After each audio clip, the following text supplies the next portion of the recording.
아주 제가 어릴 때 이런 고민을 좀 했었습니다. 지금 생각하면 좀 우습기는 한데요. 학교에 가면은 우리의 조상은 단군 할아버지라고 그러고요. 교회에 오면은 우리의 믿음의 조상은 아브라함이라고 그래서 도대체 나는 누구의 조상일까? 별로 재미가 없으신가 보네요. 예. 그렇게 그냥 아주 어릴 때 그런 고민을 좀 해본 것 같습니다. 예. 우리 신앙인들에게는 믿음의 조상 하면은 바로 아브라함이죠. 오늘 본문의 주인공이 바로 이 아브라함입니다. 그리고 오늘 본문은요, 이후에라는 말로 시작을 하고 있습니다. 성경에서 이후에라는 말이 나오면요, 언제나 그 앞에 있는 일들과 연결이 된다라는 것을 암시하는 겁니다. 무언가 그 앞에 어떤 일이 벌어졌다라는 것을 말하는데요. 앞장인 14장에서는 가나안 지역에서 일어난 전쟁을 기록하고 있습니다. 그리고 이 전쟁의 와중에요, 소돔에 살고 있던 아브라함의 조카 롯이 그 가족들과 함께 포로로 잡혀가게 됩니다. 아브라함과 조카 롯은 애초에는 동행하여 가나안 땅에 왔습니다. 재산이 점점 불어나다 보니까 여러 가지 재산적인 문제가 생겨서 결국은 갈라지게 되었는데, 그때 조카 롯이 이 죄악의 땅 소돔과 고모라를 택하자 어쩌면 아브라함의 마음에는 조금 서운한 생각이 들 수도 있었다 생각이 됩니다. 그러나 막상 이 조카 롯이 포로가 되어서 목숨이 위태롭다라는 소식을 듣자 그는 가만히 있을 수가 없었죠. 자기의 사병 318명을 이끌고 가장 북쪽인 단이라는 지역까지 그 군대를 쫓아가서 기습작전을 펼쳐 승리하고 조카 롯을 구해서 돌아오게 됩니다. 그리고 돌아오는 길에 하나님께 영광을 올려드리게 되죠. 문제는요, 그 이후였습니다. 대승리 이후에 아브라함에게 영적 침체가 찾아오게 된 겁니다. 잘 나갈 때, 뭔가 일을 이루었을 때가 사실 우리에게는 영적으로 위기가 올 수 있는 때라는 것을 배우게 됩니다. 마음이 느슨해지니까 사탄이 맹 공격을 붙게 되는 거죠. 아브라함은요, 영육간에 힘들어서 지금의 말로 치면 아마 이불을 뒤집어 쓰고 방바닥에 누워 있지 않았을까, 그런 생각을 제가 해봤습니다. 이런 아브라함을 하나님께서 찾아오셨습니다. 하나님은요, 이렇게 아브라함의 생애에 중요한 순간순간마다 그의 인생 가운데 깊숙이 개입하고 있음을 보게 됩니다. 여러분들의 삶에도 중요한 그 순간마다 하나님이 찾아와 주시고 함께 해주시는 그 복이 있기를 주님의 이름으로 축원드립니다. 힘들어하는 아브라함에게 아마도 요즘 같았으면 먼저 하나님께서 카톡으로 아브라함 힘내, 화이팅, 뭐 이렇게 보내주지 않았을까도 상상해 보고요. 아니면 천사를 보내서 그를 격려했을 수도 있었겠죠. 그런데요, 이렇게 하지 않으시고 그 바쁘신 하나님께서 직접 아브라함을 찾아와 주신 것을 보면은 그만큼 사안이 시급했던 것으로 보입니다. 아니면 정말로 아브라함의 인생에 있어서 중요한 메시지를 전달하고자 했던 것으로 보입니다. 제 생각으로는 일단은 큰 승리를 하게 하나님이 도와주셨는데, 이렇게 영적으로 깊은 침체에 들어간 아브라함을 보면서 하나님은 아마 혼내지 않으셨을까라는 생각도 해봅니다. 너 내가 불러낸 지가 벌써 10년이 되었고 가나안 땅에서 너와 10년을 동행하는 이 신앙생활을 해왔는데 그러면 좀 성숙해야지, 이렇게 어린아이처럼 방구석에 머물러서 이불 쳐박고 있을 거야? 이렇게 말씀하시든지, 아니면은 내가 항상 얘기했잖아, 신앙의 3박자 ABCD, 말씀 읽기, 기도하기, 순종하기, 이것만 잘했어도 될 텐데 아유 순종 안 하더니 그냥 꼴 좋다, 뭐 이랬을 수도 있겠죠. 그런데요, 하나님은 그렇게 하지 않으셨습니다. 어떻게 하십니까? 1절 전반부를 한번 보실까요? 하나님은요, 아브라함에게 아브라함아 두려워하지 말라 말씀하십니다. 여러분, 제가 누군가가 어떤 두려움 가운데 있는데 찾아가서 두려워하지 마십시오 라고 했다면 얼마나 큰 도움이 됐을까요? 사실 한번 이 두려움에 말려들게 되면요, 이게 걷잡을 수가 없습니다. 어떤 위로도 귀에 들어오지 않죠. 과연 이 아브라함은 어떤 두려움에 사로잡힌 거였을까요? 첫째는요, 죽음에 대한 두려움이었을 것입니다. 객관적으로 보면은 아브라함이 14장에서 치른 전쟁은요, 거대한 나라들의 연합과 자기는 일개 그냥 부족의, 그것도 그냥 가족 단위의 작은 부락의 지도자였을 뿐인데, 이런 큰 세력과 작은 자기의 세력이 부딪혀서 전쟁에서 운 좋게 사실은 하나님의 도우심으로 승리한 거죠. 하지만 이 연합군이 다시 복수하기 위해서 찾아온다면은 어쩌면은 아브라함은 속수무책일 수밖에도 없었을 것입니다. 생각이 여기에 이르게 되니까 아브라함의 마음에 온통 두려움과 불안감이 가득 채워졌던 거죠. 또 다른 하나의 이유가 있다면 아마 미래에 대한 불확실성이 아닐까 싶습니다. 아브라함은 하나님의 약속을 붙잡고 가나안까지 왔습니다. 그 중요한 약속이 바로 자손과 땅에 대한 약속이었습니다. 그런데 나이가 지금 20, 30대도 아니고 이제 85살이 다 되어 갔는데 자신의 DNA를 물려받은 자식이 하나도 없으니 불안할 수밖에 없겠지요. 약속의 땅을 주시겠다고 하시고 왔는데 10년이 지나도 자기 소유의 땅이 없으니 불안할 수가 있겠지요. 하나님께서 먼저 아브라함을 찾아오셨던 것이 바로 이처럼 형편없는 두려움에 사로잡혀 있을 때였습니다. 만군의 하나님께서 스스로 찾아와 주셔서 그를 위로해 주셨는데 아브라함은요, 그 하나님의 위로에 어떻게 반응했을까요? 하나님은요, 아브라함에게 너에게 내가 방패가 되어주고 상급이 되어주겠다 말씀하셨습니다. 두려워하지 말아야 될 이유인 것이죠. 1절의 하반부를 한번 보실까요? 나는 내 방패요 너는 지극히 큰 상급이니라. 아멘. 이 말을요 조금 쉽게 표현해 보면 이런 것 같습니다. 야, 내가 있잖아. 내가 염려하지 마. 아주 은혜로운 말씀이라고 저는 생각합니다. 하나님이 직접 아브라함의 방패가 되어 주셔서 어떤 환난이나 위험이 찾아와도 보호해 준다고 하시는 거죠. 수많은 적들이 몰려온다고 해도 다 막아주겠다는 말씀입니다. 얼마나 든든했을까요? 또 내가 너의 지극히 큰 상급이다라고 말씀해 주십니다. 축복의 근원 자체이신 하나님께서 너에게 복 주는 하나님, 상이 되어주는 하나님이 되겠다라고 말씀해 주시는 거죠. 이 방패요 상급이라는 하나님의 말씀에 아브라함의 반응이 무엇입니까? 아마도 아브라함은요, 하나님이 방패가 되어주신다라는 말씀에는 어느 정도 수긍을 한 것 같습니다. 왜냐하면 하나님의 도움으로 이미 그 앞에서 머리털 하나 상하지 않고 승리한 경험이 있었기 때문입니다. 그런데요, 상급에 대한 이해는요, 좀 잘 되지 않았던 것으로 보입니다. 2절에 한번 보실까요?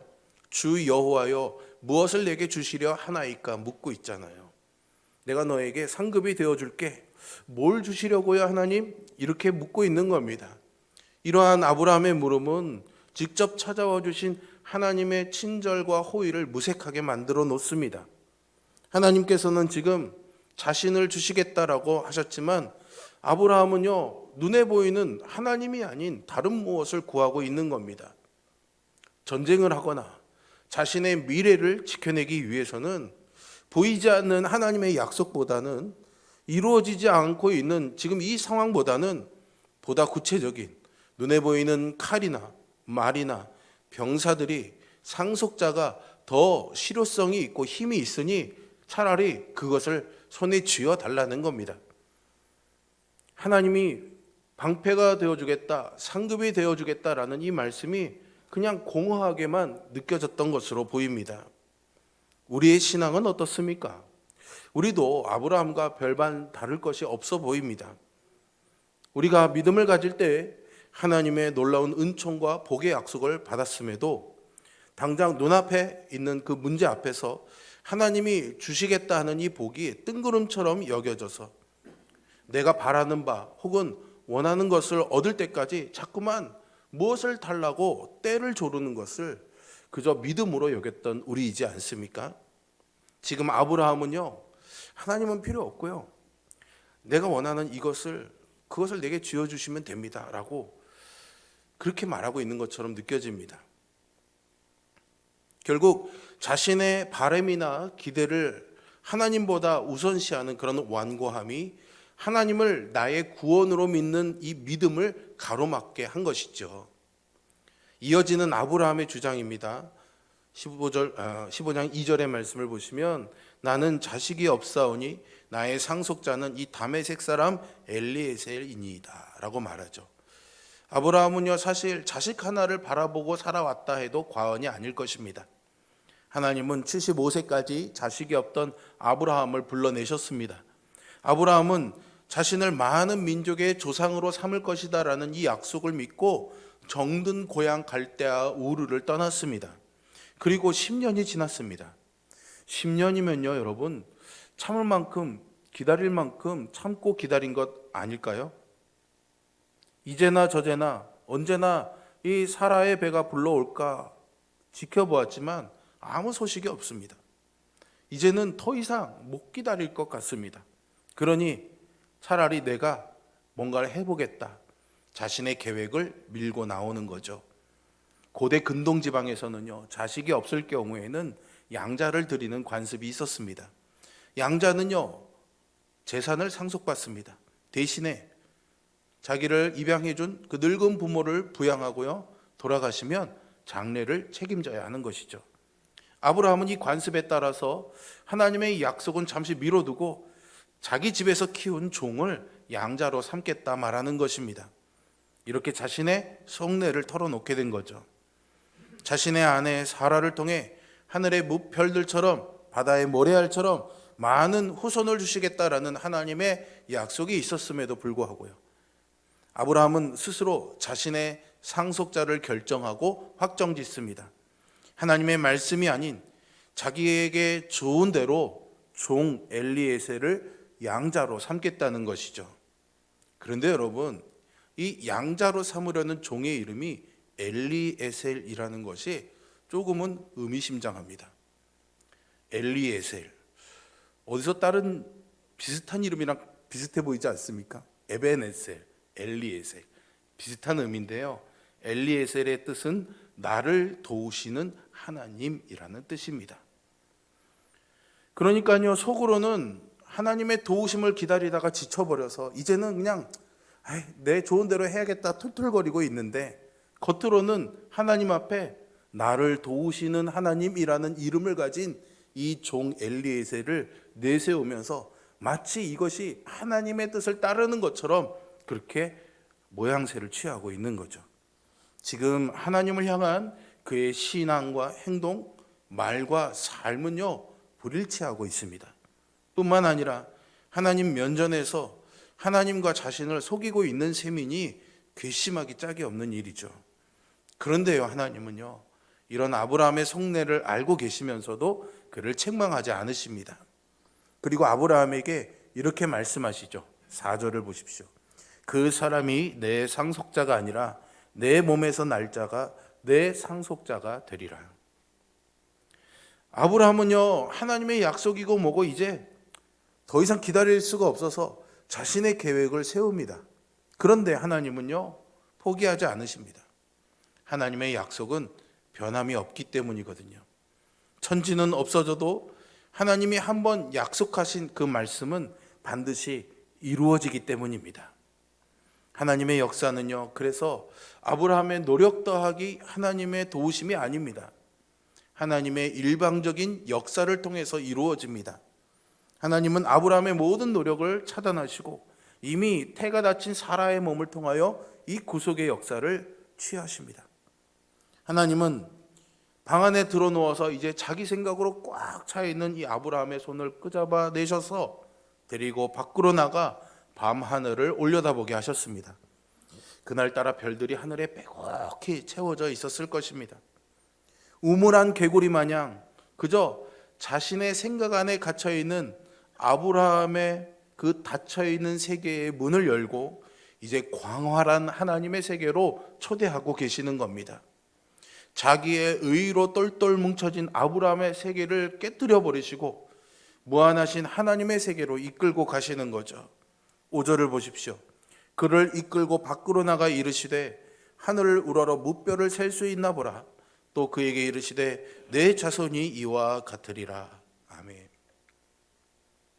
억지로 끌고 나간 하나님은요, 아브라함에게 땅에 코를 박고 고민하지 말고 하늘을 올려다보라고 말씀하십니다. 땅의 논리를 떠나서 하늘의 논리로 세상을 보라고 말씀하신 거죠. 아브라함은 이 하나님의 명령을 따라서 하늘을 올려다보았습니다. 그날따라 밤하늘의 별들은 초롱초롱 빛났습니다. 별들이 금방이라도 땅에 쏟아질 것 같습니다. 1997년에 저는 제가 다니는 교회 청년들이랑 같이 단기 선교로 백두산에 간 적이 있습니다. 북경으로, 심양으로, 연변으로 그렇게 비행기 타고 기차 타고 버스 타고 긴 시간을 돌고 돌아서 백두산 아래에 있는 이도백화라는 마을에 도착을 해서 다음 날이면 이제 백두산을 올라가기 위해서 잠을 청했습니다. 피곤한 몸에 이렇게 잠을 청하려고 하는데 밖에서 누가 이야 그러면서 빨리 나오라고 난리를 치는 겁니다. 뭔가 싶어서 귀찮은 마음도 있었지만 나가봤더니 세상에 밤하늘에 은하수가요 정말 야 이건 뭐 어떻게 표현을 할 수가 없습니다. 제 생애에 그런 은하수는 본 적도 없고 그 이후로도 본 적이 없습니다. 엄청나게 많더라고요. 정말로 별이 쏟아진다는 말이 뭔지 그날 제가 경험해 봤습니다. 아마 아브라함도 그랬겠죠. 하나님이 무별을 세어보라고 했으니까 아브라함이 별을 세어보았을까요? 안 보았을까요? 별을 세어보았을 거라고 생각합니다. 별 하나, 별 둘, 별 셋, 별 넷, 별 다섯, 잠이 온다, 졸린다 한참을 세 나가다가 잠깐만 내가 어디서부터 셌지? 잊어버렸습니다. 그럼 어떻게 해야 될까요? 다시 세야죠. 아무리 세어보아도 자꾸만 헷갈려서 아마 아브라함은 다 셀 수가 없었을 것입니다. 아브라함은 이렇게 수많은 별들을 세어가면서 닫혀있던 마음이 스스로 열려졌을 것입니다. 헤아릴 수 없는 하나님의 능력에 감탄한 것이죠. 이렇게 마음이 열리자 그 입도 와 하고 열렸을 겁니다. 그런데 하나님께서 이 타이밍을 놓치지 않으셨죠. 내 자손도 이와 같으리라 약속하신 겁니다. 벌어진 아브라함의 입속으로 하나님의 약속의 말씀이 쑥 들어갔죠. 일순간 자신이 올려다보고 있는 그 모든 것을 하나님이 지으셨다라는 생각이 들자 아브라함은 하나님의 크심에 압도당하게 됩니다. 무별들처럼 셀 수 없이 많은 자녀를 주시겠다는 하나님의 말씀이 믿어지게 되니 곧장 그는 아멘이라 응답했고요. 하나님께서는 이러한 그의 믿음을 의로움으로 인정해 주셨습니다. 6절에 보십시오. 아브라함이 여호와를 믿으니 여호와께서 이를 그의 의로 여기시고. 아브라함이 한 거는요 사실 아무것도 없습니다. 그리고요 달라진 것도 없습니다. 그의 몸에서 나오겠다는 자식은요 우리가 잘 아는 것처럼 이때부터서도 또 15년이 더 지나서야 얻게 되죠. 318명에게 당했던 그돌라오멜 연합군도 언제 이 아브라함을 치러 다시 올지 모르는 상황입니다. 상황은 어제나 오늘이나 조금 더 나아진 바가 없지만 아브라함은 하나님의 약속의 말씀을 믿었고 하나님은 이것을 그의 의로 여겨주셨습니다. 아니요, 더 정확하게 말씀드리자면 아브라함은 하나님이 이렇게 해주실 거야 라는 말씀을 믿은 것이 아니라 그냥 하나님 자체를 신뢰하게 되었습니다. 6절을요 여러분 꼼꼼하게 다시 한번 들여다보십시오. 아브라함이 여호와의 약속을 믿으니라고 되어 있습니까? 여호와를 믿으니라고 되어 있습니까? 여호와를 믿으니라고 되어 있습니다. 하나님이 나한테 이렇게 해주실 거야 라는 약속의 말씀을 믿은 것이 아니라 그래 하나님은 무엇이든지 하실 거야. 그 하나님을 신뢰하게 된 것이죠. 그러니 여기서 하나님이 그를 의로 여기셨다라고 말하는 이 의로움에 해당하는 히브리어 체다카는요 어떤 도덕적인 개념이 아니고요 관계의 개념임을 알 수 있습니다. 뭔가 열심히 잘해서 성취해내는 그런 도덕적인 의로움을 말하는 것이 아니라 사람과 사람 사이의 관계, 사람과 하나님 사이의 관계에서 성실함을 인정받는 차원을 말하고 있는 거죠. 신앙적인 도덕적인 의미에서 절대적으로 완벽하다는 것을 뜻하는 것이 아니라 관계에 있어서 신뢰할 만하고 어긋남이 없음을 의미하는 것입니다. 하나님은 이렇게 하나님을 바라보는 믿음을 옳다 여기신 겁니다. 그러니까 쉽게 말하면 그런 겁니다. 아브라함, 네가 나를 이제 믿어주니 너 참 잘했다. 이게 하나님이 그를 옳다 여겨주신 의로움인 겁니다. 그래서 하나님은 그에게 땅에 대한 약속도 주시죠. 7절을 보세요. 나는 이 땅을 내게 주어 소유를 삼게 하려고 너를 갈대아인의 우르에서 이끌어낸 여호와니라. 이 의로움이 도덕적인 완전함이 아니라는 것을 증명하는 아브라함의 태도가 바로 나옵니다. 그는 여호와를 신뢰했지만 또 마음이 흔들립니다. 믿음이 그닥 오래가지 않은 거예요. 이 땅을 주겠다는 하나님의 약속 앞에서 그는 또다시 이전의 믿음 없는 모습으로 떨어지게 됩니다. 8절을 보세요. 그가 이르되 주 여호와여 내가 이 땅을 소유로 받을 것을 무엇으로 알리이까? 무슨 의미일까요, 여러분? 확실합니까? 이렇게 물어보는 겁니다. 정말로 주시는 거 맞습니까? 그러면 담보를 놓으십시오. 담보. 보증을 서주십시오, 하나님. 이렇게 말하는 겁니다. 하나님이요, 이 정도 되면요, 됐다, 차라마. 이러지 않으셨을까요? 화가 나실 것 같습니다. 그런데도요, 하나님은 그 아브라함의 이야기를 들어주십니다. 그래, 그러면 너 재물을 좀 준비해라.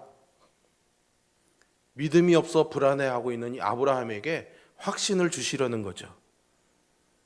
오늘 본문의 말씀은 그 재물을 준비하는 것까지 해서 끝나지만 그 몇 절 뒤에 다시 보시면은 해가 저물고 어둠이 짙게 깔렸을 때 타오르는 횃불, 즉 하나님의 불, 하나님의 영이 이 아브라함이 준비해 놓은 쪼개놓은 희생제물 사이를 지나가게 됩니다. 쪼개어진 희생제물 사이를 지나간다는 것은 이 약속, 이 계약을 지키지 못하면 여기 갈라져 있는 제물처럼 죽어도 좋다는 계약을 보증하는 고대의 방법입니다. 그러니까 지금 하나님께서는 아브라함에게 당신께서 너와 맺은 이 언약을 지켜내지 못한다면 나는 이렇게 죽을 테니까 걱정하지 말라고 하시는 겁니다. 하나님께서요, 일개 한 사람과 함께 한 사람과 이 약속을 지켜내시기 위해 자기의 목숨을 담보로 내놓으신 겁니다. 이게 가당키나 한 일입니까, 여러분? 목숨을 걸려면요, 그 반대급부도요, 목숨을 걸 만한 가치가 있어야 되는 건데요. 게다가 계약의 보증이라면 아브라함도 같이 목숨을 걸어야 됩니다. 그런데 아브라함에게는 아무것도 요구하지 않으셨습니다. 그러니 이 계약은 애당초 처음부터요, 일방적인 계약이었습니다. 약속을 지켜내시겠다는 일방적인 선언일 뿐이었죠.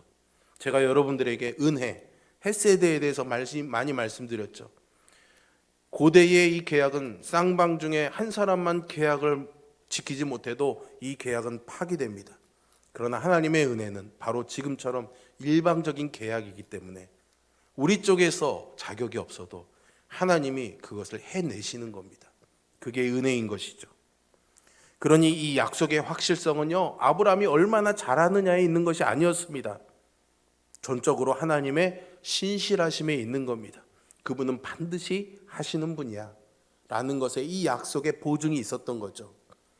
말씀은요, 언제나 하나님이야말로 이 언약을 지켜내시기 위해 목숨이라도 내어주실 만큼 믿을 만한 분이라는 사실을 우리에게 말해주고 있습니다. 그리고 성경을 통해 이 사실을 분명히 알고 믿게 된 이들에게만 주님의 언약은 절대적 신뢰의 대상이 될 수 있는 것이죠. 여러분, 정말로 믿으면요, 그런 증거나 표징을 요구하지 않습니다. 자꾸만 뭔가 증거를, 표징을 요구하는 것은요, 믿지 못하기 때문이죠. 그것은요, 하나님에 대한 나 자신의 알미, 그 믿음조차도 싹 틔울 수 없을 만큼 일천하다는 것을 보여주는 겁니다. 애당초 단어의 뜻이나 정의가 아닌 살아내는 방식이나 지향을 드러내는 것이 믿음의 본래적인 의미입니다. 어떤 상황에서도 하나님을 신뢰하는, 하나님을 의지하는 방식으로 사는 것이 바로 믿음인 것입니다.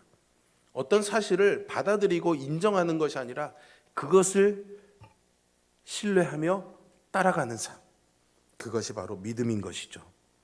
내게 주신 말씀과 약속을 지키기 위해서라면 그것이 아무리 작은 약속일지라도 목숨을 걸어주시는 이 하나님과 더불어 살아가는 것이야말로 믿음이라고 할 수 있는 것입니다. 저와 여러분, 우리 모두가 이렇게 하나님과 여주동행, 신뢰함으로 함께 걸음 맞춰 살아가는 믿음의 삶이 되기를 주님의 이름으로 축복합니다. 이빠른 고백이 아무리 넘쳐나도 주님 따로, 나 따로, 신앙 따로, 삶 따로인 채 살아가는 것은요, 하나님과 같이 못 살겠다는 믿음 없음 뿐입니다. 약속의 성취를 기다리며 묵묵히 걸어갔던 아브라함처럼 지금 이 순간에도 그것이 무엇이든지 또 누구랑 하신 약속인지와 관계없이요, 하나님께서 목숨을 걸고 지켜내실 것이라는 이 사실을 근거 삼아 말씀의 모든 약속을 믿으며 살아가는 사람들이 지금도 있습니다. 저와 여러분도 그러기를 바랍니다. 그러면 약속을 지키시는 그 하나님을 믿으며 우리가 절망하는 이 순간을 희망의 날로 열어갈 수가 있는 것입니다. 왜요? 하나님이 믿을 만한 분이시기 때문입니다. 그래서 오늘 우리가 찬양하며 신실하신 하나님을 찬양한 것이죠. 아브라함과 맺으셨던 이 약속을 지켜내시기 위해 십자가에서 죽으시는 그 놀라운 일을 하나님이 결행하셨기 때문입니다. 하나님이 십자가에서 죽으신 것은 약속을 어기셨기 때문이 아닙니다. 우리를 보호하고 살려내시겠다는 이 아브라함과의 약속을 지켜내시기 위함이었던 거죠. 예수 그리스도가 달리셨던 십자가는 피 흘리기까지 약속을 지켜내신 하나님을 우리에게 보여주고 있는 겁니다. 불쑥불쑥 불신앙이 고개를 들 때면 그 옛날 하나님께서 두려움에 사로잡혔던 아브라함에게 보여주셨던 밤하늘에 빛나는 무별들을 세어보시기를 바랍니다. 아브라함은요, 그 별들만을 보았지만 하나님은 그 별들 안에서 예수 그리스도를 보셨고 뿐만 아니라 지금 우리의 모습도 보셨던 것 아닐까요? 이제 우리는 예수 그리스도의 십자가를 통해서 하나님의 약속과 의지는 무엇으로도 가로막힐 수 없음을 믿을 수 있게 됩니다. 이제 우리는 기꺼이 자기 자신을 내어주신 분, 나는 내 길을 가겠다던 그 주님을 따르는 길뿐입니다. 그 길을 따라 비틀거리는 발이라도 우리가 힘껏 나아가는 것이야말로 믿음인 것이죠. 그러므로 사랑하는 성도 여러분, 약속을 지키시는 하나님을 신뢰하는 믿음 안에서 굳건히 서시기 바랍니다. 약속을 지키시는 하나님, 그 신실하신 하나님이 여러분과 동행하실 것입니다. 기도하겠습니다.